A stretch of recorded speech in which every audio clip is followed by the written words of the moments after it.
예배 시간이 되었습니다. 함께 기도하시고 예배 자리에 앉았으면 좋겠습니다. 할렐루야. 살아계신 아버지 하나님 감사합니다. 오늘도 우리를 사랑하셔서 이 자리에 불러주시고 오늘 예배하게 하심에 감사드립니다. 우리가 이 시간 마음을 다하고 힘을 다하고 뜻을 다해서 주님 한 번만을 사랑하고 주님 한 번만을 예배하기를 이 시간 소망합니다. 주님 이 자리에 함께 해주시고 주님께서 자정을 해주시고 우리 예배를 주님 받아주시옵소서. 아버지 하나님 아직 이 자리에 나오지 못한 주님의 자녀들도 있습니다. 주님 이 자리에 불러주시고 초청해 주시고 아버지 우리가 마음을 다해서 주님의 예배하며 나아갈 때 성령 하나님 이 자리에 자정하시고 인자하여 주시옵소서. 이 시간 그 주님을 간절히 기대합니다. 이 시간 이 주님을 간절히 소망합니다. 주님 이 시간 초청합니다. 주님 함께 해주시고 우리의 예배에 주님만이 예배를 받아주시고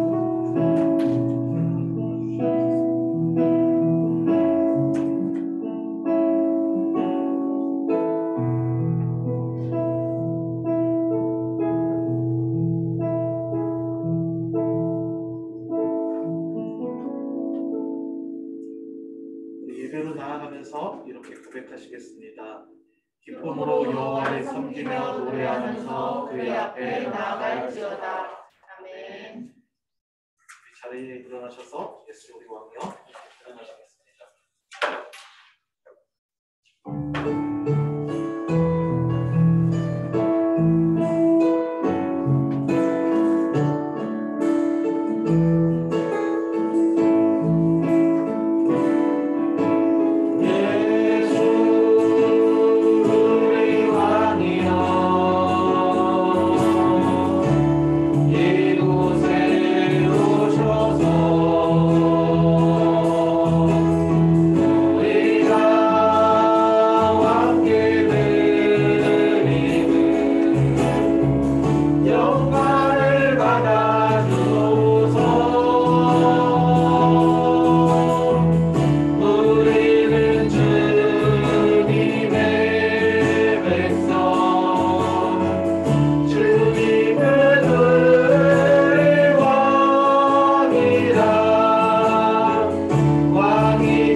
나는 전능하신 아버지 하나님 천지의 창조주를 믿습니다. 나는 그의 유일하신 아들 우리 주 예수 그리스도를 믿습니다. 그는 성령으로 잉태되어 동정녀 마리아에게서 나시고 본디오 빌라도에게 고난을 받아 십자가에 못 박혀 죽으시고 장사된 지 사흘 만에 죽은 자 가운데서 다시 살아나셨으며 하늘에 오르시어 전능하신 아버지 하나님 우편에 앉아 계시다가 거기로부터 살아있는 자와 죽은 자를 심판하러 오십니다. 나는 성령을 믿으며 거룩한 공교회와 성도의 의결과 죄를 용서받는 것과 몸의 부활과 영생을 믿습니다. 아멘. 네, 자리에 앉겠습니다.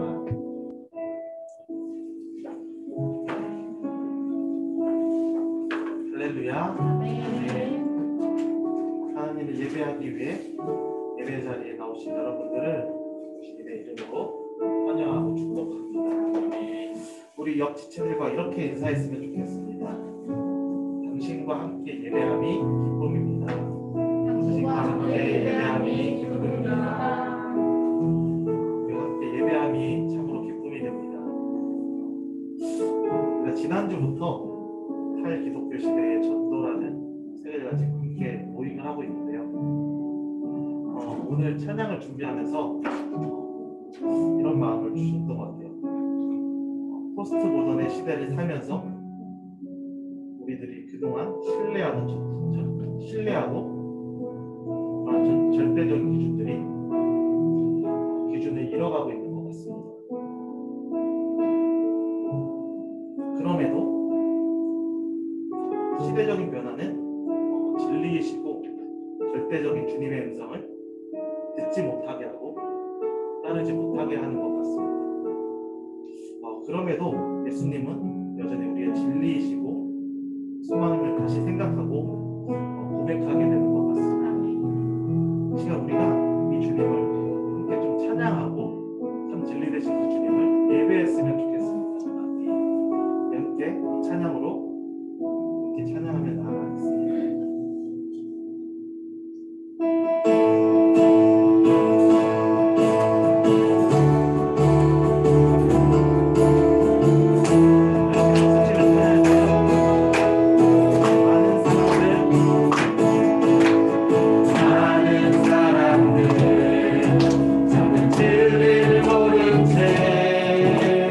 주님 곁을 떠나갔지만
오직 주만 높이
내 참 소망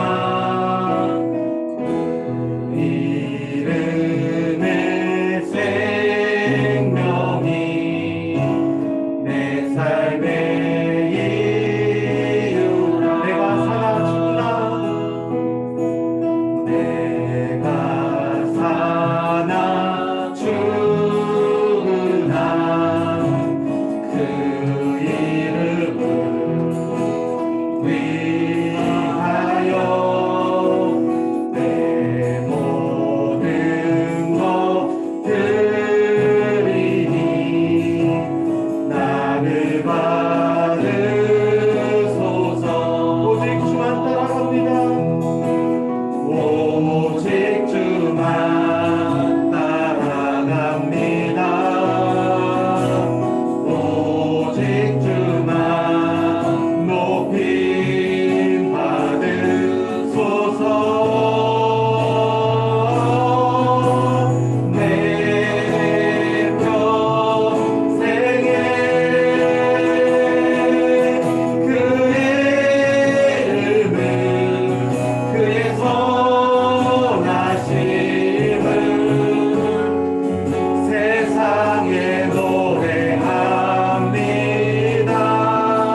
기도했으면 좋겠습니다. 우리가 이 시간 온 마음 다해서 온 힘을 다해서 주님뿐만을 사랑합니다. 우리의 참 진리 되시고 참 소망 되신 주님을 이 시간 온전히 예배하며 나아가기 원한다고 우리 함께 기도로 주님께 나아갑시다. 아버지 하나님 감사합니다. 우리가 온 마음을 다해서 온 힘을 다해서 우리가 주님뿐만을 예배하며 찬양하며 그 주님만을 사랑하기를 소망합니다. 우리가 고백했듯이 주님만이 참 진리이시고 참 길이이시고 또 주님만이 아버지 우리의 모든 것이 되십니다. 우리가 진리 되신 그 주님만을 따라가기를 소망합니다. 우리가 그 진리 되신 주님만을 사랑하며 그 주님만을 높이기를 소망합니다. 주님 이 시간 주님의 예배를 우리의 찬양을 주님 한번만 받아주시옵소서. 아버지여 수고하고 무엇 주시냐 다 내게로 오라 내가 너희를 심히 얻겠다고 말씀하신 주님 앞에 아버지여 우리가 주님 앞에 자복하고 회개하며 나아갑니다. 아버지 하나님 주님 우리를 주님의 곁으로 인도하여 주시옵소서. 아버지 하나님 우리가 주님 앞에 나아갑니다. 우리가 주님 앞에 나아갑니다. 우리의 찬양을 주님 받아 주시옵소서. 아버지 주님만 우리의 힘이시고 우리의 근본이시고 우리의 참 소망 되시며 우리의 예배와 예우의 목적이 되십니다. 아버지 하나님 우리가 그 평생에 주님만을 찬양하며 높이며 주님만을 따라갑니다. 주님 우리 찾아와 주시고 우리 예배를 받아주시옵소서. 주님의 사랑과 넘쳐나기를 소망합니다. 주님 가운데 거절하여 주시옵소서. 주님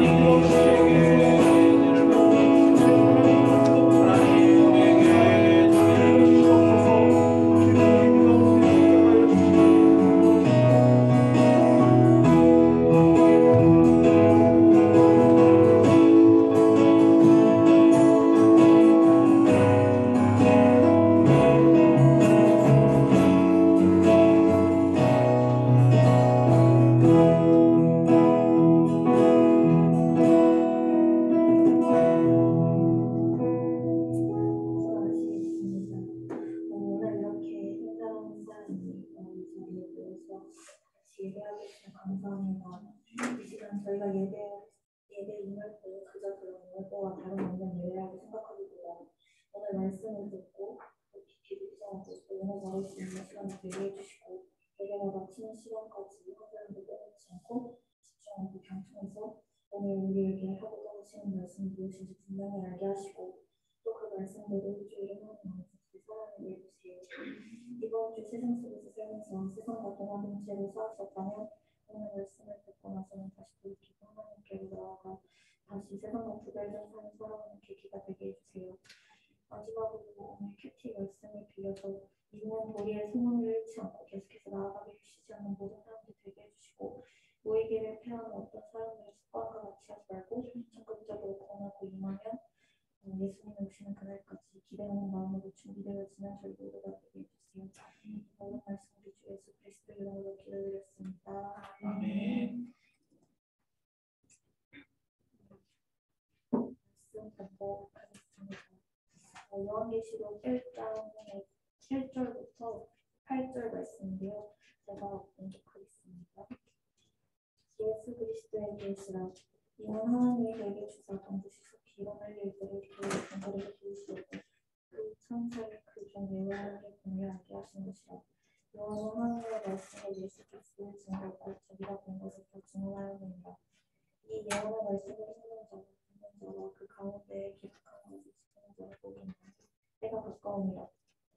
요한은 아시아에 있는 7 교회에 편지하노니 이제도 계시고 전에도 계셨고 장차 오실 이와 그의 보좌 앞에 있는 7 영과 또 충성된 증인으로 죽은 자들 가운데서 먼저 나시고 땅에 있는 것들의 머리가 되신 예수 그리스도로 말미암아 은혜와 평강이 너에게 있기를 원하노라. 우리를 사랑하사 도입히 우리 죄에서 우리를 해방하시고 그의 아버지 하나님을 위하여 우리를 나라와 제사장으로 삼으신 그의 영광과 능력이 세상에 있기를 원하노라.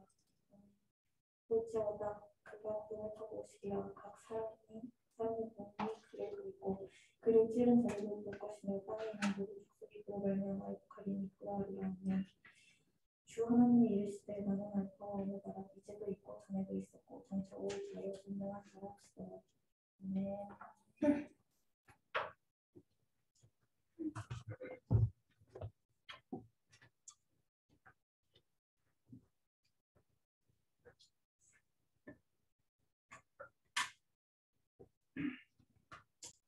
교회 앞에 광고하겠습니다. 우리 7월, 8월을 보내고 있는데요.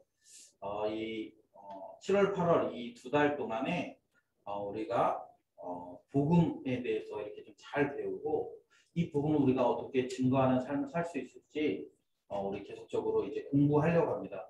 그런데 아쉽게도 이번 주에 공부를 좀 못할 것 같아요. 왜냐하면 우리 아시다시피 좀 오늘 참석하지 못하신 분들이 좀 있어서 이번 주에는 좀 한 주 쉬도록 하겠습니다. 그래서 우리 다음 주부터 다시 또 열심히 우리가 공부를 좀 할 테니까 여러분들 잘 책을 읽어 오시고 또 그렇게 해서 우리가 복음 사역에 부름받은 우리 그리스도의 제자로서의 삶을 우리가 잘 살아낼 수 있었으면 좋겠습니다. 우리 수련회가 있어요. 우리 8월 5, 6, 7입니다. 8월 5, 6, 7 그 강촌이죠. 강촌에 있는 선영민. 그래서 우리 준비하면서 우리 계속적으로 이 수련회를 통해서 우리 또 모르는 사이에 이렇게 느슨해져 있는 우리 신앙들을 다시 한번 조이는 그런 기회로 좀 삼으려고 하니까 여러분들 이 수련회를 통해서 좀 은혜 받기를 굉장히 사모하는 마음으로 준비하셨으면 좋겠습니다. 우리 옆에 있는 분들에게 한번 인사했으면 좋겠습니다. 우리 오늘 옆에 있는 분들에게 이렇게 인사했으면 좋겠는데요. 당신의 삶은 주님 안에 있습니다. 라고 이렇게 한번 얘기해 주시겠어요? 우리 오늘부터 이제 그 요한계시록을 좀 시작하려고 합니다. 원래는 한 1년 전쯤에 요한계시록을 시작하려고 했어요. 그런데 제가 요한계시록 하겠다고 몇 번 이렇게 광고를 했었는데 어떤 분이 저한테 그런 얘기를 했습니다. 목사님 요한계시록은 좀 천천히 설교하시는 게 어때요? 그러면서 목사님이 목회 경험도 많고 그럴 때 설교하시면 좋겠습니다 라고 얘기를 했어요. 그래서 제가 속으로 생각했습니다. 요한계시록은 좀 특별한 책인가? 저 여러분에게 한번 질문해 볼게요. 여러분 요한계시록은 특별한 책입니까? 어때요? 어려워요? 네. 어려워? 네. 그러니까 우리 안에 어떤 인식이냐면 어렵다라는 인식이 있어요. 어렵고 또 이렇게 해석하기가 쉽지 않다. 그러다 보니까 자꾸 이렇게 요한계시록을 기피하는 거죠. 그래서 어떤 현상이 일어난 줄 아세요, 여러분? 그 요한계시록 안에 이단들이 잘하는 좋은 토양이 되어버렸습니다. 이것이 최근에만 그런 게 아니라 여러분 초대교회 역사에서부터, 그러니까 초대교회가 시작되면서부터 이 요한계시록이 정경 안에 들어와 있음에도 불구하고 그 정경 안에 이미 들어와서 성경으로 인정되었음에도 불구하고 요한계시록을 다루는 것을 굉장히 조심스러워했어요. 그리고 심지어는 잘 안 다뤄요. 그래서 여러분 우리 유명한 종교 개혁자들도 성경을 이렇게 주석서들을 많이 썼거든요. 그런데 요한계시록 주석서를 쓰지 않은 그런 사람들이 꽤 많아요. 왜냐하면 이것이 어렵고 난해하고 이렇게 또 해석하는 것을 불편하게 여겼기 때문에 그렇습니다. 그래서 이 요한계시록을 바탕으로 해서 이제 이단들이, 그래서 여러분 기독교 이단들 대부분을 살펴보면 기독교 이단들의 대부분은 요한계시록을 중심으로 해서 이제 자라나는 대표적인 그런 저기가 신땡땡 실명을 얘기하면, 혹시 이제 우리 이 설교가 이제 유튜브에 올라가면 실명을 얘기하면 이게 고발할 수도 있어요. 근데 그래서 이제 그 실명을 얘기하진 않지만 우리가 뭐 얘기 안 해도 신뭐뭐 하면 다 알잖아요. 신땡땡. 이 요한계시록을 중심으로 해서 잘하고 있어요. 그리고 그 이단의 중요한 교리는 이 요한계시록에서 잘하고 있어요. 그래서 제가 이렇게 저는 요한계시록이 그렇게 어렵다고 생각하지 않거든요. 왜 어렵다고 생각하지 않냐면 여러분 우리가 자꾸 이렇게 그런 포비아들을 만드는 포비아들을 만들어요. 뭐냐면 저는 제가 예전에 여러분 이렇게 생선 그다음에 뭐 해물 이런 거 거의 잘 안 먹었거든요. 왜냐하면 너무 비리다고 생각했어요. 아마 이제 제 어렸을 때 그런 경험이겠죠. 그래서 저는 막 지금도 잘 안 먹어요. 생선들을 잘 안 먹어요. 그리고 저는 예전 어릴 때 소고기를 잘 안 먹었어요. 소고기는 어릴 때는 이제 가난해서 못 먹었겠죠. 그래서 소고기는 약간 이제 국 끓일 때 조금씩 이렇게 넣어서 소고기국. 근데 뭐 소고기를 구워 먹는다 이런 생각을 저는 거의 못 해봤어요. 그런데 제가 직장에 가가지고 회식을 할 때 벌써 그게 한 10몇 년 전 얘기인데 회식을 하는데 소고기를 먹으러 가죠. 저는 되게 불편했어요. 같이. 회식은 삼겹살 아니에요. 근데 소고기를 먹으러 가죠. 그래가지고 그냥 어쩔 수 없이 그때는 제가 뭐 무슨 힘이 있으니까 가자 그러면 가야지. 따라갔어요. 그래갖고 소고기를 구워주는데 너무 맛있는 거예요. 그 다음부터 제가 소고기를 열심히 이렇게 비싸서 그렇지 열심히 잘 먹고 있어요.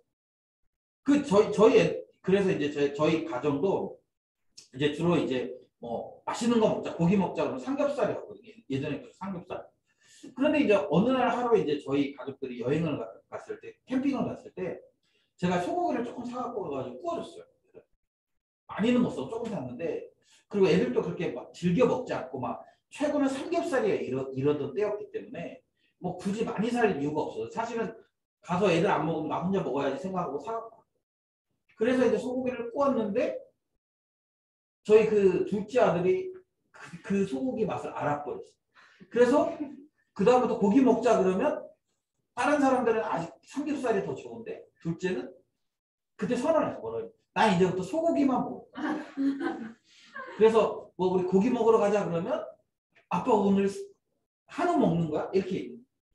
그러니까 뭐냐면 우리가 이렇게 익숙하게 접하지 않으면 생소해요. 익숙하게 접하지 않으면 생소하다 보니까 어떻게 해요? 자꾸 두려움을 갖게.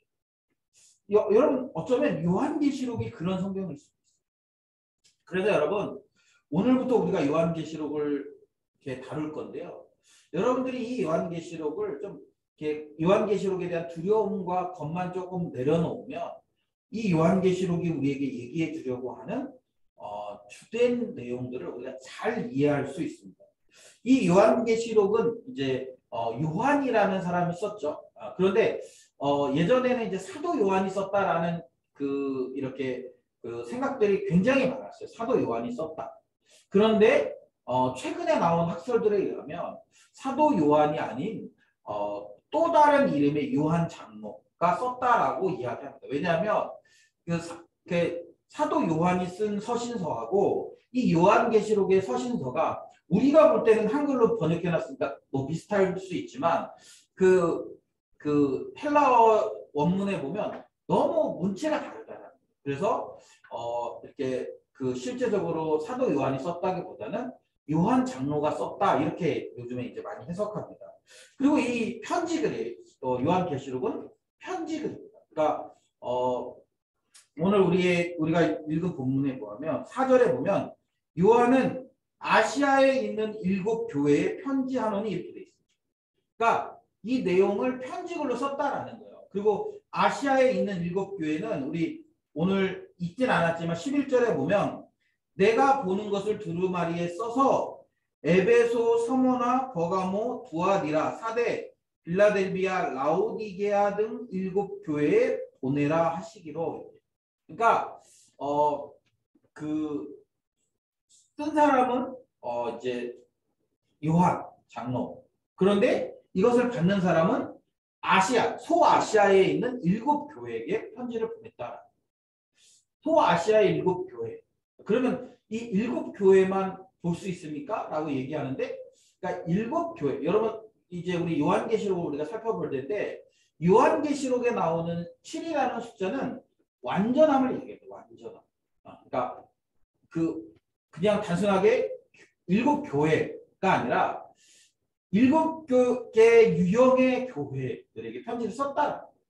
그리고 그걸 통해서 그것을 회람하고 열람하는 수많은 교회들. 사실은 이 땅에 존재하는 모든 교회들에게 썼다라고 보시는 것이 훨씬 더 정확한 표현일 겁니다. 그래서 이제 요한 장로가 이제 그 교회들에게 편지를 썼다.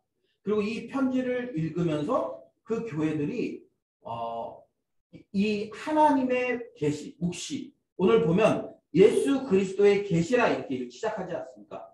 그 계시의 말씀을 듣기를 원한다라는 것이 오늘부터 우리가 시작하는 요한계시록의 이제 그 백그라운드라고 우리가 이야기할 수 있을 것 같아요.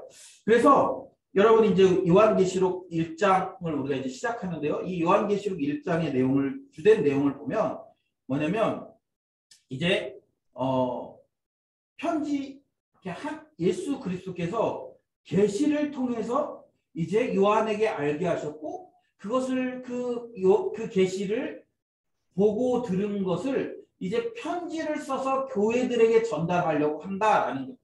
그런데 여러분 우리가 요한계시록을 이해하기 위해서는 이제 그 당시의 배경을 좀 이해할 필요가 있습니다. 여러분 그 당시에 요한계시록이 쓰여졌던 시기가 언제냐면 우리가 이제 소위 그 보통 약 AD 90년경에 쓰여졌다라고 얘기하거든요. AD 90년경. 이 AD 90년경에 가장 강력했던 나라가 어디일까요? 네? 전 세계를 강력하게 이제 다스리던 나라가 어디냐면 로마예요.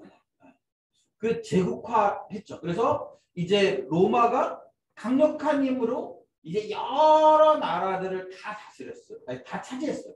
그리고 나서 그 여러 나라들을 이제 통치자들을 보내서 이제 다스리는, 그래서 대부분의 이제 그 당시에 있던 그 로마 대부분의 나라들이 로마의 속국이었다라는 거죠. 그런데 희한하게 이 로마가 이렇게 로마가 통치를 하는 데 있어서 눈에 가시였던 한 종교가 있어요. 그 당시에 이제 로마가 그 큰 나라를 통치하려면 어떻게 해야 되겠어요? 그 나라를 정서적으로 이렇게 한 나라로 만들어야 되잖아요. 제가 이렇게 지난주에인가 이렇게 어떤 TV 프로그램을 보다 보니까 그런 게 있더라고요. 일본이 이제 그 우리나라를 이렇게 침략해서 차지하지 않았습니까? 그런데 이 일본이 이제 그 일본의 목표는 단순하게 그 조선을 차지하는 게 아니었잖아요. 일본은 계속적으로 이게 반도를 통해서 이제 열강의 제국이 되기를 원했죠. 그래서 일본이 했던 게 뭐냐면, 우리나라 했던 게 뭐냐면 이 교육이라는 거예요. 교육. 그래서 이제 황민화 교육. 네, 그래서 우리나라 사람들을 황제의 백성을 만들려고 하는, 천황의 백성들을 만들려고 하는, 그래서 그것이 시행돼서 했던 게 뭐냐면 우리나라의 언어를 사용하지 못하게 했던 것, 그리고 이제 우리나라 그 창씨개명 이름 바꾸고 그런 걸 통해서 뭘 했냐면 그 백성들의 정신을 바꿔놓으려고 했다라는 거죠. 그러니까 그런 것처럼 로마 제국이 이제 그 제국으로서 이제 그 자기들의 속국을 하나로 뭉치게 하기 위해서 했던 게 뭐냐면 황제 숭배다. 황제 숭배. 로마의 그 황제인 가이사를 숭배하도록 합니다. 그리고 그 가이사를 신으로 섬기도록 하는 거예요. 그렇게 계속 그렇게 하는데도 불구하고 계속 눈의 가시처럼 황제를 섬기지 않는 그런 민족이 있었어요. 그 민족이 어디예요? 바로 유대인들이고 특히 기독교인들. 왜요? 계속적으로 그들은 자신들의 신을 섬기고 자신들의 신만이 유일한 신이라고 생각합니다. 그래서 로마 황제를 숭배하지도 않을 뿐만 아니라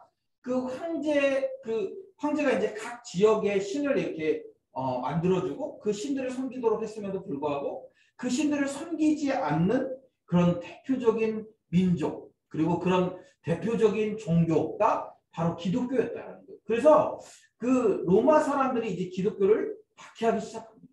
그래서 우리가 소위 말하는 로마의 그 10대 박해, 기독교인을 향한 10대 박해. 그래서 계속적으로 그들이 한 250년간 기독교인들을 박해하기 시작합니다. 물론 이제 결국에는 맨 마지막 때 그 AD 313년 콘스탄티누스가 기독교를 국교로 이제 공인하죠. 그때까지 한 250여 년간의 그 황제들이, 수많은 황제들이 이제 기독교를 박해하기 시작했고, 이 지금 요한계시록이 쓰여지는 그 시기엔 누구냐면 도미티아누스가 이제 황제로 있을 때거든요. 이 도미티아누스가 이제 황제로 있으면서 계속적으로 기독교를 박해하던 그 시기.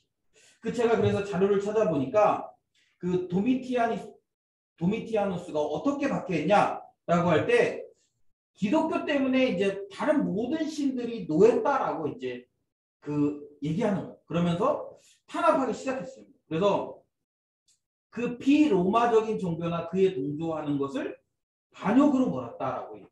그리고 그렇게 해서 어떻게 했냐면 이제 그 사람들을 이렇게 껍질을 벗겨 죽였대요. 껍질을 벗겨 죽이거나, 그리고 아니면 맹수들과 결투를 시키거나. 우리 그 가끔 이제 그 영화 같은 데 보면 나오지 않습니까? 그래서 사자하고 이렇게 막 그 힘 없는 그런 그 노인이나 어린 아이들이나 그런 사람들을 사자하고 결투시켜가지고 결국엔 사자의 밥이 되게 하는, 아니면 뭐 그 아까 얘기한 것처럼 막 사람의 껍질을 벗겨서 사람을 죽이거나. 그래서 이 도미티아누스 때부터 기독교인들이 그 지하에 모여서 예배하기 시작했다는 거예요. 그리고 그것을 우리가 지금 이제 카타콤이라고 얘기하는 그런 그 지하 예배 장소를 얘기한다라고 이야기합니다.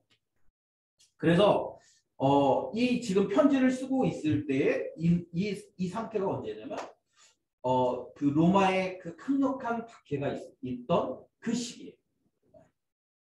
그래서 이 요한계시록의 주된 내용이 뭐냐라고 할 때 제가 이게 나중에 설명하고 이 주제를 제가 여러분에게 얘기해 줘야 돼요. 왜냐하면 이 중심 주제를 가지고 보면 이 요한계시록의 전체적인 맥락이 보이게 돼 있거든요.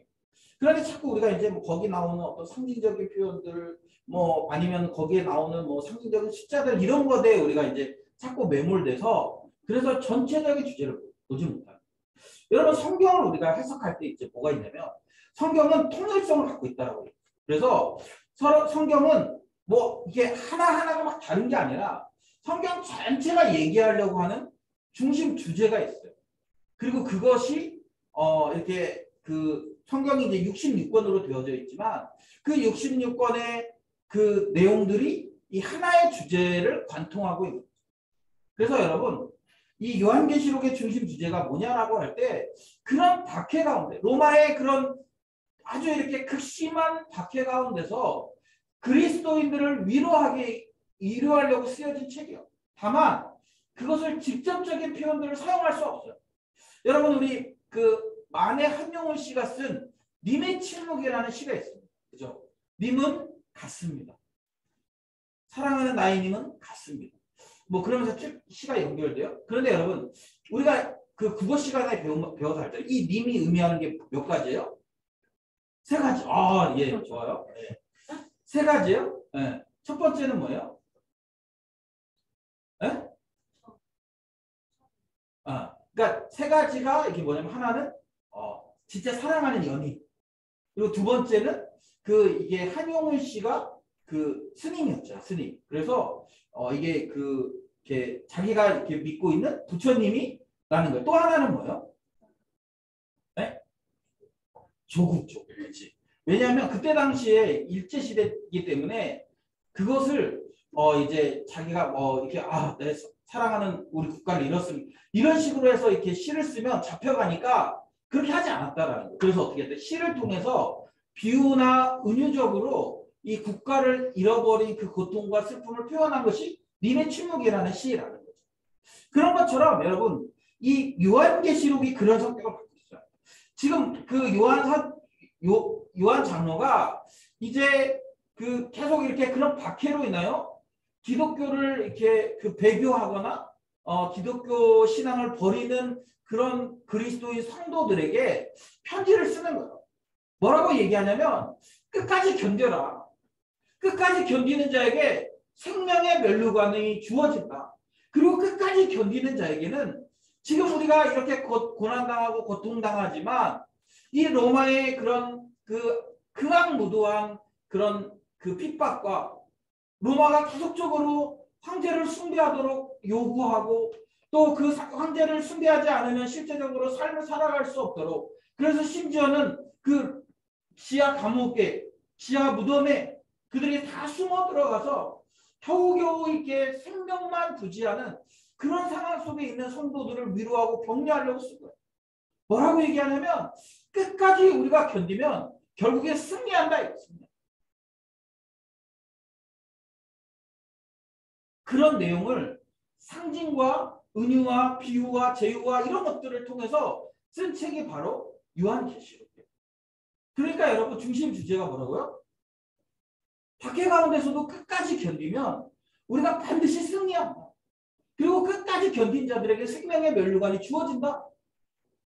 그러니까 배교하거나 포기하지 말고 이 신앙을 굳건하게 지켜라. 이것이 하나님 예수 그리스도의 계시일 뿐만 아니라 이것이 요한계시록의 중심 주제라.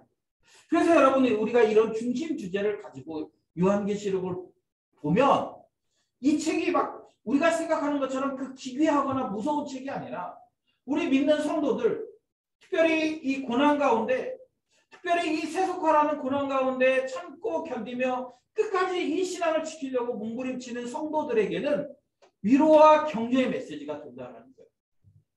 그래서 여러분 우리가 이제 오늘부터 우리가 요한계시록의 말씀을 계속적으로 살펴볼 텐데 여러분 이 중심 주제라는 바운더리 안에서 우리가 이 요한계시록을 살펴보면 우리가 이 경로를 이탈하는 일은 없을 거라고. 그리고 이렇게 쉽게 이해할 수 있는 그런 말씀이라는 거죠. 오늘 1장에서는 이제 1장 우리 후반부부터 이제 봐야 되는데 뭐냐면 예수 그리스도께서 요한에게 나타났다라는 거예요. 그래가지고 말씀하시는 거예요. 9절부터 보면 나 요한은 너희의 형제요 예수의 환난과 나라와 참음에 동참하는 자라.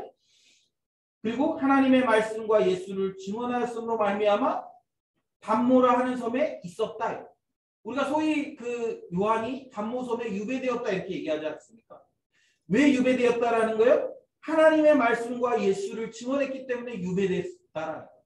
지금 여러분 이 편지를 쓰고 있는 요한도 여전히 핍박과 환난 가운데 있어요. 물론 죽음을 당하지 않았어요. 왜냐하면 이 요한이 그 당시 기독교인들에게 상당히 많은 영향력을 갖고 있었기 때문에 또 이 요한의 죽음을 통해서 죽으면 이제 폭도가 일어날까봐 이제 죽이지 않고 유배시켰다라고 그렇게 이야기해요. 그러니까 지금 이제 유배되어 있어요. 그런데 그 유배되어 있을 때 10절 주의 날에 내가 성령에 감동되어 내 뒤에서 나는 나팔소리 같은 큰 음성을 들었다. 그러면서 그 말씀한 거예요. 네가 보는 것을 두루마리에 써서 이제 7교회에게 보내라 이렇게 얘기했다.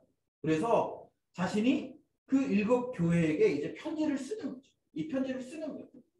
그런데 이것을 말씀하신 분이 누구십니까? 12절에 보면 나에게 말한 음성을 알아보려고 돌이킬 때 7 금촛대를 보았다. 금촛대를 보았대요. 그리고 그 금촛대 사이에 인자 같은 이가 발에 끌리는 옷을 입고 가슴에 금띠를 띠고 그의 머리와 털의 희기가 흰 양털 같고 눈 같으며 그의 눈은 불꽃 같고 그의 발은 풀물에 단련한 빛난 주석 같고 그의 음성은 많은 물소리와 같으며 그의 오른손에 7 별이 있고 그의 입에서 좌우에 날선검이 나오고 그 얼굴은 해가 힘있게 비치는 것 같더라. 그러면서 내가 볼 때 그의 발 앞에 엎드려져 죽은 자 같이 되매 그가 오른손을 내게 얹고 이르시되 두려워하지 말라. 나는 처음이요 마지막이니 곧 살아있는 자라. 내가 전에 죽었었노라. 볼지어다 이제 세세토록 살아있어 사망과 음부의 열쇠를 가졌노니 그러므로 내가 본 것과 지금 있는 일과 장차 될 일을 기록하라. 네가 본 것은 내 오른손에 7 별의 비밀과 또 7 금촛대라. 7 별은 7 교회의 사자요 7 촛대는 7 교회니라. 그러니까 지금 설명해주고 있잖아요. 그래서 이렇게 교회에게, 7교회에게 또 7교회를 돌보고 있는 사자들에게 이제 편지한다라는 거예요. 그런데 이 편지를 주시는 분이, 이것을 말씀하시는 분이 누구십니까? 나는 전에도 있었고 지금도 있고 나는 처음이고 마지막이니 곧 살아있는 자라. 내가 전에 죽었었지만 이제 세세토록 살아있어 사망과 음부의 열쇠를 가졌다. 여러분 지금 이 메시지를 주고 있는 분은 처음이고 마지막이라는 거예요. 여러분 처음 제가 이렇게 여러분에게 질문을 하나 드릴게요. 여러분은 여러분의 처음을 아십니까? 들어서는 알겠죠. 뭐 예를 들면 내가 처음 태어났을 때. 근데 내가 그것을 명확하게 기억하지 못해요. 왜요? 너무 어렵거든. 그것을 기억할 능력이 없어요. 여러분 우리가 우리의 처음을 몰라요. 그러면 제가 한번 물어볼게요. 여러분. 여러분의 마지막은 여러분 아십니까? 모르죠? 몰라요. 우리의 마지막이 어떻게 끝날지 우리는 잘 몰라요. 그것처럼 우리는 처음과 끝을 알지 못하는 사람들이에요. 그런데 이 지금 메시지를 주고 있는 분은 뭐라는 거예요? 나는 처음이고 마지막이에요. 그냥 개인의 일상적인 처음과 마지막을 아는 분이 아니라 소위 처음이라고 얘기하면 온 인류의 시작 아니면 이 지구라는 것 아니면 이 세상의 시작을 알고 계신 분. 그분은 처음부터 계셨어요. 그리고 뭐라고 말씀하세요? 마지막이라는 거죠. 그리고 원래 죽었다가 죽었었지만 여전히 살아있는 존재. 그리고 사망과 생명의 열쇠를 쥐고 계십니다. 그러니까 이 말은 뭐냐면 온 인류의 그 역사를 처음부터 끝까지 다 알고 계신 분이라는 거예요. 그리고 사람들을 살릴 수도 있고 죽일 수도 있는 그런 열쇠를 갖고 있는 분이라고 얘기하는 거예요. 여러분 제가 이렇게 아까 설명했어요. 지금 누가 가장 강력한 나라입니까? 로마. 그 로마에 의해서 그 로마가 강력한 힘으로 지금 사람들을 압제하고 자기들이 원하는 방식으로 사람들을 조정해 가려고 지금 횡포를 부리고 있는 그 시. 그런데 뭐라고 말씀하시는 거예요? 나는 너희가 눈으로 볼 때는 지금 로마가 가장 강력한 힘을 가지고 있는 것 같지만 나는 그런 존재가 아니라 나는 그 로마도 통제하는 가장 강력한 온 우주의 주인이다라는 것들을 지금 설명하고 계시다. 그래서 여러분 우리가 오늘 읽은 5절부터 이렇게 쭉 보면 이렇게 되고 있어요. 뭐라고 얘기하고 있냐면 4절부터 보면 요한은 아시아에 있는 7교회에게 편지하노니 이제도 계시고 전에도 계셨고 장차 오실 이와 그의 보좌 앞에 있는 7영과 또 충성된 증인으로 죽은 자들 가운데에서 먼저 나시고 땅의 임금들의 머리가 되신 예수 그리스도로 말미암아 은혜와 평강이 너희에게 있기를 원하노라. 우리를 사랑하사 그의 피로 우리 죄에서 우리를 해방하시고 그의 아버지 하나님을 위하여 우리를 나라와 제사장으로 삼으신 그에게 영광과 능력이 세세토록 있기를 원하노라. 아멘. 볼지어다 그가 구름을 타고 오시리라. 각 사람의 눈이 그를 보겠고 그를 찌는 자를 또 볼 것이요 땅에 있는 모든 족속이 그로 말미암아 애곡하리니 그러하리라. 아멘. 지금 이 말씀, 이 요한계시록의 말씀을 요한에게 주고 계신 예수 그리스도, 그분은 어떤 분이시냐라고 할 때 그분은 땅의 임금들의 머리가 되신 분이라는 거예요. 땅의 임금들의 머리가 되신 분. 그리고 그분은 그분 때문에 은혜와 평강을 우리가 얻을 수 있게 되었어요. 그분이 우리에게 어떻게 하셨습니까? 우리를 사랑하셔서 그의 피로 우리 죄에서 우리를 해방하셨다. 그리고 우리를 그냥 그렇게 죄에서 해방하시는 것뿐만 아니라 우리를 나라와 제사장으로 삼으셨다라는 거예요. 여러분 이것이 그 당시에 정말 고난당하는 그리스도입니다. 여러분 우리가 누군가 나를 이렇게 괴롭힐 때 굉장히 힘들죠. 그죠? 제가 이렇게 일을 하면서 누군가하고 이렇게 조금만 이렇게 말다툼 같은 걸 해도 굉장히 불편하고 힘들어요. 그런데 아예 그냥 그 당시에는 기독교인들을 타깃으로 삼아서 계속적으로 핍박하고 또 교회 다니는 사람들 때문에 그들이 얘기하는 거예요. 야, 너네들 때문에 로마에 있는 신들이 다 지금 화가 났어. 그래서 니네 때문에 지금 우리가 이렇게 안 풀리는 거야.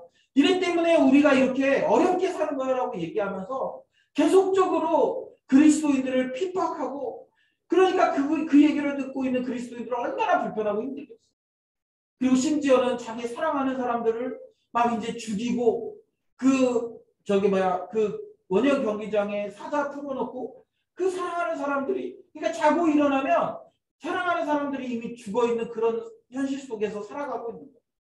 그러니까 그들이 얼마나 힘든 삶을 살았겠습니까? 그런 그들에게 말씀하십니다.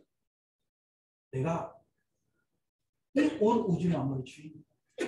그리고 지금 그 왕들, 로마의 그런 가이사 도미티아누스가 지금 가장 강력한 왕처럼 보이지만, 그러나 나는 그의 머리가 되는 왕이다라고 말씀하십니다. 그리고 뭐라고 말씀하십니까?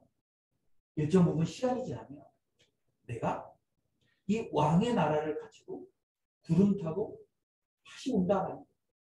오늘 우리 본문에 그렇게 있지 않습니까? 볼지어다 그가 구름을 타고 오시리라. 각 사람의 눈이 그를 보겠고 그를 찌른 자들도 볼 것이요 땅에 있는 모든 족속이 그로 말미암아 애곡하리니 그러하리라. 지금은 너무 힘들어요. 그러나 조금만 기다려요. 왜요? 그분이 구름을 타고 오실 때에 많은 사람들이 그분을 그냥 숨어서 오는 게 아니라 그분은 모든 사람들이 그를 보는 상태로, 그리고 그를 찌른 자들도 볼 것이요 땅에 있는 모든 족속이 그로 말미암아 애곡할 것이다. 반대로 여러분, 땅에 있는 모든 사람들이 애곡하면 그리스도인들도 여전히 애곡합니다. 그렇지 않죠? 그리스도인들은 그때 어때요? 잔치가 벌어지고. 예를 들면 그런 거예요. 지금 이렇게 어떤 아이들끼리 막 싸우고 있어. 아이들끼리 싸워가지고, 근데 막 한 아이가 너무 어리고 막 해가지고 지고 있어. 그런데 저기서 보니까 우리 아빠가 오고. 그럼 걔가 막 어떻게 하겠어? 아빠를 보면서 아빠! 크게 일부러 막 쟤 들으라고. 아빠! 그러면서 소리 지르지 않겠어. 그러면서 막 더 크게 오는 거야. 아빠! 쟤가 나 때렸어. 이러면서. 그 마음이 막 애곡하는 마음이에요.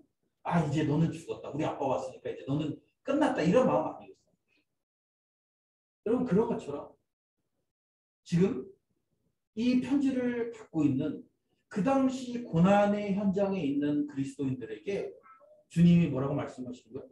내가 지금 너희들이 이 고난 가운데 힘들고 어렵지만 내가 곧 오겠다.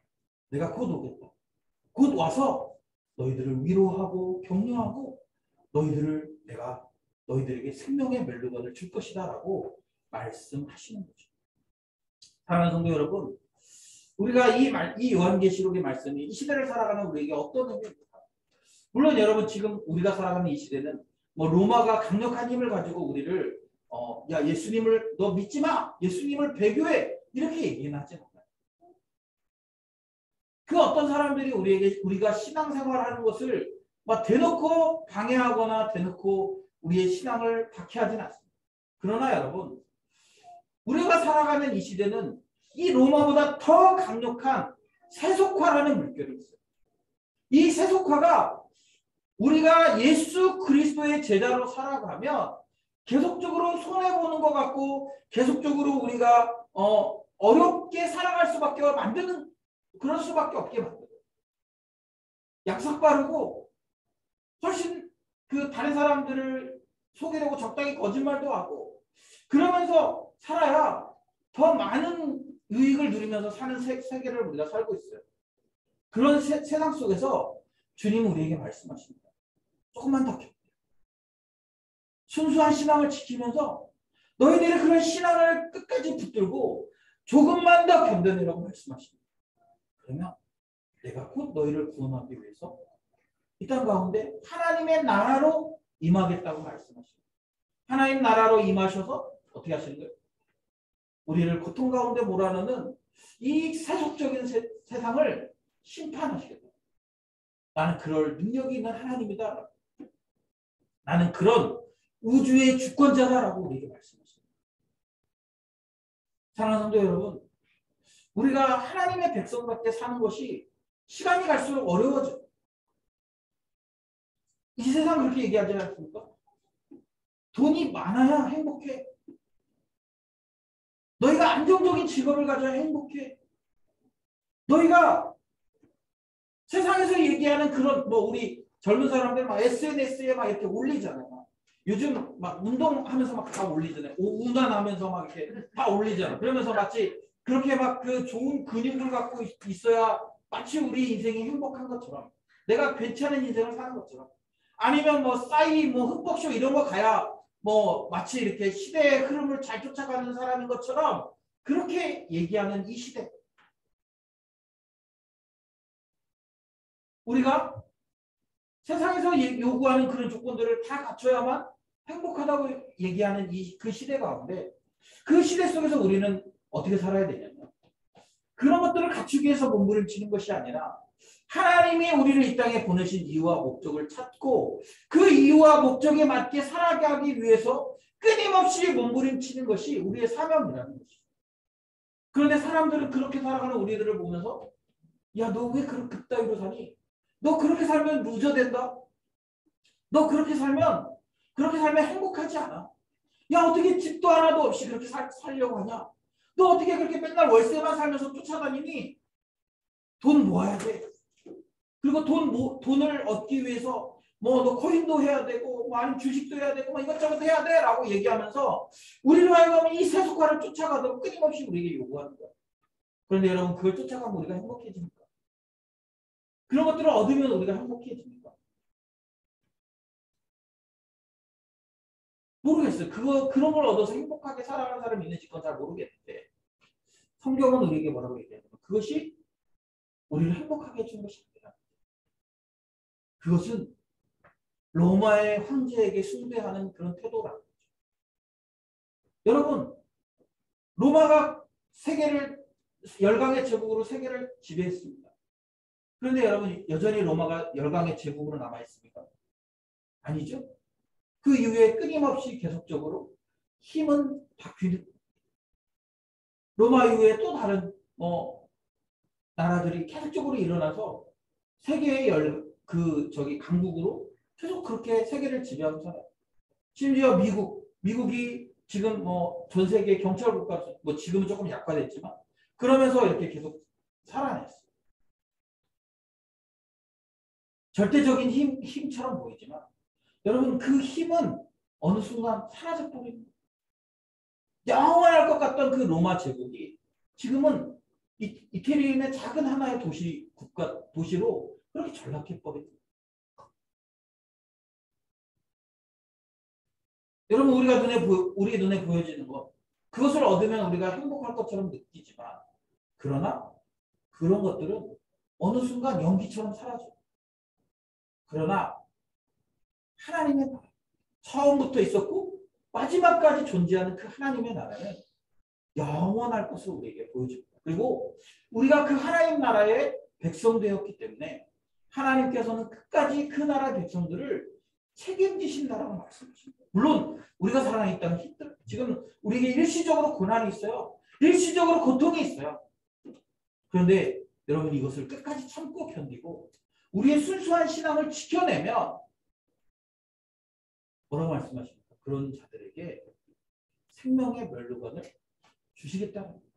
그리고 여러분, 우리 나중에 보면 21장에 가서 보면 새 예루살렘과 새 땅, 새 하늘과 새 땅, 우리 신천과 신지, 네. 새 하늘과 새 땅을 우리에게 주시겠다는 거죠. 그리고 그 새 하늘과 새 땅이 어떻게 그렇게 아름다운지. 그래서 우리가 요한계시록 21장에 가면 그 보석이 흐르고 보석이 있고 금으로 둘러싸여 있고 막 이런 것도 보여주지 않습니까? 왜 그렇게 보여줘요? 우리는 세속적인 눈을 갖고 있어서 그런 거 보석 좀 달려져 있어요. 막 주먹만한 보석 좀 달려져 있어요. 아, 저거 되게 귀한 거구나. 그냥 사방을 다 금으로 좀 둘러싸야 야, 저거 좀 되게 좋은 곳이구나. 이렇게 생각하니까 우리에게 우리의 눈높이에 맞춰서 그 하나님의 나라가 얼마나 아름답고 얼마나 완전한 것인지를 보여주기 위해서 그렇게 보여주고 있는 것들이 그럼 하나님의 나라를 우리에게 소유로 주시겠다. 그래서 여러분 이게 성경에 나오는 종말론, 우리가 이제 종말론이잖아요. 결국 요한계시록 종말론에 대해서 얘기를 할 수밖에 없는데 여러분 저도 가끔 좀 그랬으면 좋겠어요. 이렇게 성경을 가지고 다른 사람들을 못 푸는 그런 것처럼 제가 이렇게 막 이렇게 저만 아는 것처럼 그렇게 얘기하고 싶은 욕구들이 있어요. 그래야 사람들이 나한테 막 더 올 거 아니야. 내가 나만 알고 있어. 다른 사람은 몰라. 나만 알아. 그러니까 나한테 물어봐. 이러면 그 왠지 그럴 것 같잖아요. 그런데 여러분 성경은요. 어떤 한 사람이 독점적으로 풀어낼 수 있는 것이 아니에요. 그래서 여러분 제가 우리가 성경을 해석할 때 이 성경의 해석이 일반적이지 않고 너무 독특하다. 그러면 잘못 해석하고 있을 가능성이 굉장히 큽니다. 여기 오늘 본문에 보면 이렇게 얘기하고 있어요. 이 예언의 말씀을 읽는 자와 듣는 자와 그 가운데 기록한 것을 지키는 자는 복이 있다. 이렇게. 근데 여러분 그 당시에는 어떻게 했냐면 그 성경을 한 사람이 와가지고 읽는 거예요. 그러면 나머지 사람들은 성경을 들어요. 그리고 어떻게 해요? 그 들은 말씀을 지키는 거예요. 근데 여러분 이 당시 기독교인들이 로마 사회에서 기독교인들이 그 사회 중심부에 있었냐? 그게 아니라 로마에서 대부분 이 사람들이 뭐였냐면 다 이렇게 노예나 그런 하층민이었단 말이에요. 그러면 여러분 노예나 하층민들이 언제 모였겠어요? 막 낮 일과 시간에 이렇게 모여가지고 같이 말씀 보고 예배할 수 있겠습니까? 아니라는 거예요. 언제예요? 저녁 늦은 시간에 그들이 모여서 피곤한 분을 가지고 와서 읽는 거예요. 한 사람이 나와서 그 중에 글을 아는 사람이 나와서 읽겠죠. 그러면 나머지 사람들은 들어요. 여러분 막 이렇게 그러니까 이렇게 읽고 읽는 사람이 막 어려우면 이걸 잘 읽을 수 있겠습니다. 굉장히 쉬웠어요. 그리고 들으면 이해할 수 있는 내용이었을 거예요. 그리고 굉장히 상식적이었을 거예요. 막 그런 거 있잖아요. 뭐 요한계시록을 설교하려고 하면 사람들이 물어요. 목사님 베리칩이 사단인가요? 적그리스도인가요? 뭐 물어봐요. 근데 이제 제가 이렇게 대답하고 싶은 건 뭐냐면 그 당시에 이 지금 요한계시록이 쓰여지고 있는 시대에 베리칩이 있었을까요? 없었겠죠. 물론 그것이 우리의 신앙을 파괴하거나 우리를 이게 신앙생활을 잘 못하도록 할 수 있겠죠. 그러나 성경이 그걸 지칭해서 용중적이다, 사단의 세력이다 이렇게 얘기하고 있지는 않다라는. 사실은 그 시대마다 우리를 하나님과 멀어지게 하는, 우리를 이 신앙으로부터 배교하는 것들이 저 그리스도의 세력이다. 특히 요즘 같은 시대는 뭐 세속주의, 물질 만능주의, 아니면은 뭐 다원주의 이런 것들이 우리의 신앙을 약화시키는, 하나님 외에 다른 것들을 섬기게 하는 그런 것들이기 때문에 그런 것들이, 그러니까 이게 요한계시록이 여러분 굉장히 어려운 책이 아니라 쉽게 이해할 수 있는 책이에요. 다만 그 당시의 문화나 이런 것도 우리가 정확히 알지 못하기 때문에 약간의 해석이 필요한 건 사실이에요. 그리고 이 상징적인 것들을 이렇게 해결해내는 게 필요해요.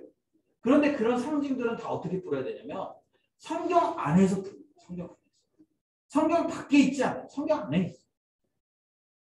제가 이렇게 사실 이 요한계시록이 뭐 우리 다니엘서, 구약의 예언서, 다니엘서나 요엘서나 이런 것들 안에서 풀어내면 얼마든지 이렇게 성경이 의미하는 바를 잘 풀어낼 수 있는데 이단들은 어떻게 풀어내요? 이런 것들이 다 결국에는 이 땡땡이다. 예수, 그 새로운 예수 그리스도 이 땡땡이다. 그래서 그 사람을 믿어야 된다. 그러면서 그 사람에게 너희들이 갖고 있는 모든 재산을 다 갖다 바쳐야 그래야 된다. 여러분 이단의 결정적인 건 뭐냐면 이단의 결정적으로 우리의 소유들을 다 자기들이 앗아가는. 왜요? 자기들만 본받을 수 있는 통로니까 니네들 가지고 있는 재산들 다 갖고 다 팔아서 치우고 우리 안으로 들어와. 그러면 사실은 뭐 그 조직은 뭐 돈이 그렇게 필요한데 그래서 부자가 되는 거예요. 부자가 돼서 그걸로 호요식하면서 사는 거예요. 우두머리. 그런데 여러분 요한계시록의 주된 내용은 그게 아니에요. 우리가 이 고난 가운데서 함께 서로를 격려하고 위로하며 함께 이 고난의 위기를 이겨내는 거예요. 언제까지? 주님 오실 때까지. 그리고 그 주님이 오셨을 때 우리에게 생명의 말로가 우리에게 상급을 주시겠다. 여러분 저도 이제 저희 아이들한테 매주 이렇게 미션을 주거든요. 너희 큐티해라, 또 너희 숙제해라, 성경 필사라 주거든요. 그리고 그것을 잘하면 그 아이들에게 용돈이라는 걸 주죠. 오늘 아침에도 차 안에서 오는데 이제 그 용돈 내놓으라는 거 이제 어느 순간 변질돼서 용돈을 내놓으래. 그래서 이제 주긴 줬는데 약속했으니까 줬거든요. 잘한 사람에게는 100% 주는 거예요. 근데 잘 못했어. 그러면 3분의 1, 3분의 2, 뭐 이렇게 주는 거예요. 그런 것처럼 여러분 우리 주님께서는 우리가 끝까지 이 신앙의 순수함을 잘 지켜낸 자들에게 생명의 멸류관을 주시겠다. 그리고 그분이 주는 그 상은 제가 주는 것과 제가 아이들에게 주는 것 그런 게 같지 않아요. 영원한 생명을 주신다. 그분과 함께 왕노릇 할 수 있게 하신다. 여러분 우리가 제가 이제 설명하지만 우리 복음서 같은 데 보면 재산을 상속해 주신다고 우리에게 말씀하시잖아요. 그 재산이 뭐냐면 그냥 우리가 생각하는 뭐 돈 몇 푼 이런 개념이 아니에요. 새 하늘과 새 땅, 새 예루살렘 우리에게 그것을 유산으로 주시겠다. 사랑하는 여러분, 우리가 이제 요한계시록을 이렇게 시작하는데 여러분들이 이 요한계시록을 보면서 우리가 이 마지막 시대 이 신앙이 변질되고 세상이 끊임없이 우리를 이 세속화로 이끌어가는 이 시대 가운데 우리가 왜 이 신앙을 지켜야 되는지 그리고 이 신앙을 지켜냄으로 말미암아 우리에게 주어지는 상급이 무엇인지를 우리가 잘 배웠으면 좋겠습니다. 그리고 여러분 다른 사람들은 다 세속화될지라도 다른 사람은 그 로마의 그런 그 억압 가운데서 배교하고 주님을 버리고 떠난다 할지라도 우리는 끝까지 이 복음을 이 신앙을 지켜내기를 결단하면서 승리하는 삶을 살아가는 우리 새벽 공동체 지체들이 되었으면 좋겠습니다. 이 시간을 같이 찬양합시다.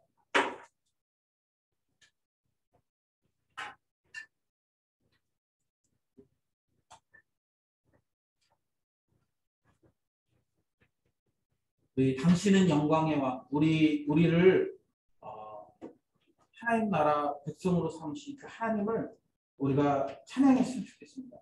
당신은 영광의 왕, 당신은 평강의 왕, 당신은 하늘과 땅의 주, 당신은 정의의 아들, 천사가 무릎 꿇고 예배하고 찬송하네. 영원한 생명 말씀, 당신은 예수 그리스도 주. 우리에게 이 영원한 하나님을 약속하신 이 예수 그리스도 그분을 우리가 높이면서 찬양했으면 좋겠습니다.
우리가 볼 때 이 세상을 지배하는 것은 강력한 힘을 가진 국가일 것 같아요. 아니면 내가 돈을 많이 가지고 있거나 아니면 내가 어떤 강한 권력을 가지고 있을 때 내 인생이 성공한 것처럼 그렇게 느껴질 수 있습니다.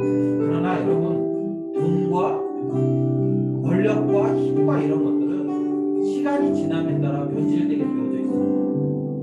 그러나 우리 그리스도인들에게 가장 강력한 힘은 우리를 끝까지 구원으로 인도하시는 예수 그리스도십니다. 오늘도 여전히 온 우주 만물을 다스리고 계신 분,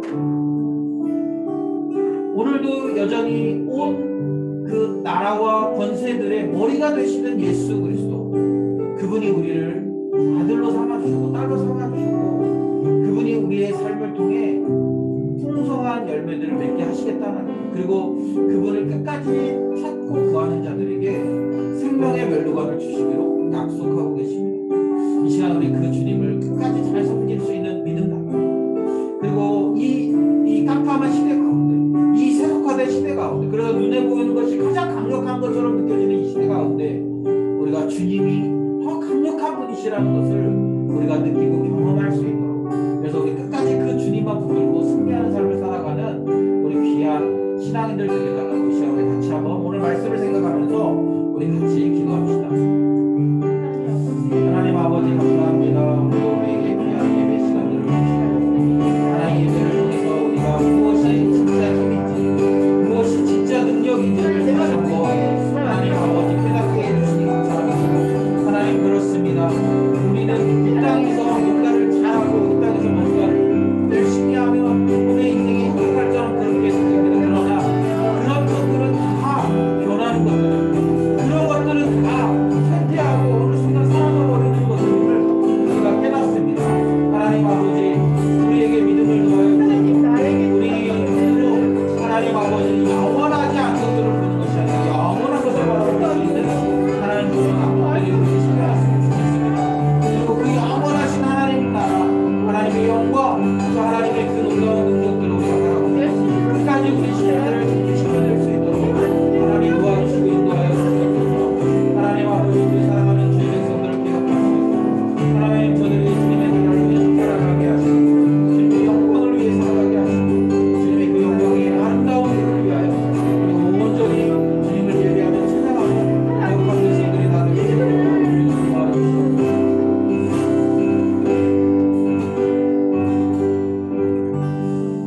하나님 아버지 오늘 우리에게 또 귀한 말씀 주셔서 감사합니다.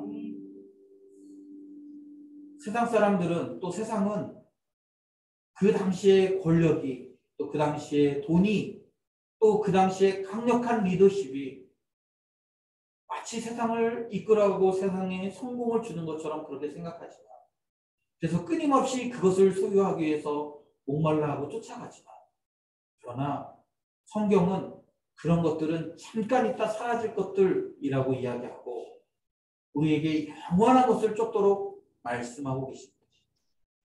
그 영원한 것은 하나님의 나라이고 하나님의 그 존귀하심이고 하나님의 영광임을 우리에게 다시 한번 깨닫게 하십니다. 하나님 아버지 우리가 그 영원한 것들을 볼 수 있는 영적인 안목들을 허락하여 주시옵소서. 그 영원한 것들을 우리가 소유할 수 있는 믿음을 허락하여 주시옵소서. 그리고 그 영원한 것을 얻기 위하여 우리의 삶을 내어던지는 그런 헌신의 삶이 되어질 수 있도록 도와주시옵소서.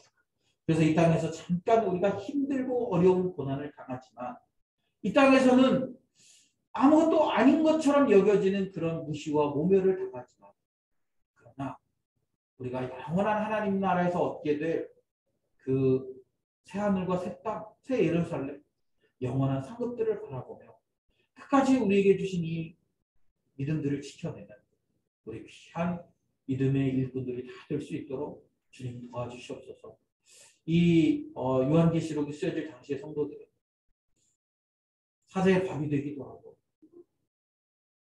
가죽이 벗겨져서 죽음을 당하기도 하고 그렇게 불타 없어져 버리는 그런 고통 가운데 있었지만 그러나 끝까지 그들이 이 신앙을 지킴으로 말미암아 생명의 멸류관을 얻었을 것을 우리가 기대하면서 우리도 이 세속화된 세상 속에서 끝까지 우리의 신앙을 잘 지켜내기를 결단할 수 있도록 주님 도와주시옵소서. 많은 사람들이 세속화를 쫓아가고, 많은 사람들이 포스트 모더니즘을 쫓아가고, 많은 사람들이 다운주의 가운데 살아가지만, 그러나 우리는 영원히 변하지 않는 이 진리의 말씀을 붙들고 믿음으로 이 신앙들을 지켜내는 우리 귀한 세빛 공동체 지체들이 다 되도록 주님 도와주시옵소서. 하나님 아버지, 우리가 또 한 주 동안 살아갈 세상은 끊임없이 우리에게 세상의 것들, 또 세상의 능력, 세상의 힘, 세상의 돈, 세상의 권력이 우리에게 행복을 줄 거라고 우리를 속일 것입니다. 그러나 하나님, 우리가 그런 가운데서 속지 않고 바르게 잘 분별하여 세상을 이겨내는 우리 귀한 형제자매들이 되도록 주님 도와주시옵소서. 이 시간 우리가 주님 앞에 나올 때 귀한 힘을 들고 나왔습니다. 세상은 돈을 사랑하고 돈을 숭배하지만, 그러나 우리는 그 돈보다 더 위에 계신 하나님을 사랑하고 섬기기를 결단합니다. 그런 우리의 믿음의 고백을 주님 받아주시고, 그런 고백으로 살아가는 우리 성도들의 삶에 하나님의 은혜와 하나님의 돌보심이 충만할 수 있도록 주님 도와주시옵소서. 그래서 우리가 끝까지 주님만 바라보며 믿음으로 승리하는 우리 귀한 공동체 지체들이 되도록 주님 도와주시옵소서. 감사드리며 예수님의 이름으로 기도드립니다. 아멘. 지금은 우리를 구원하시기 위하여 자신의 생명을 기꺼이 내어주신 예수 그리스도의 은혜와 그 아들을 우리에게 주심으로 말미암아 그 유산을 유업으로 얻게 하신 하나님 아버지의 극진하신 사랑하심, 성령 하나님의 감화 감동 위로 교통하시는 역사가 오늘도 주의 말씀을 듣고 이 땅에 눈에 보여지는 힘과 능력이 아니라 영원한 하나님의 나라를 소망하며 끝까지 그 나라를 붙들고 나아가기를 결단하는 거룩한 주의 백성들의 머리 위로 숨기는 가정과 직장과 일도 학업 가운데 이제부터 영원토록 함께 있을지어다. 아멘.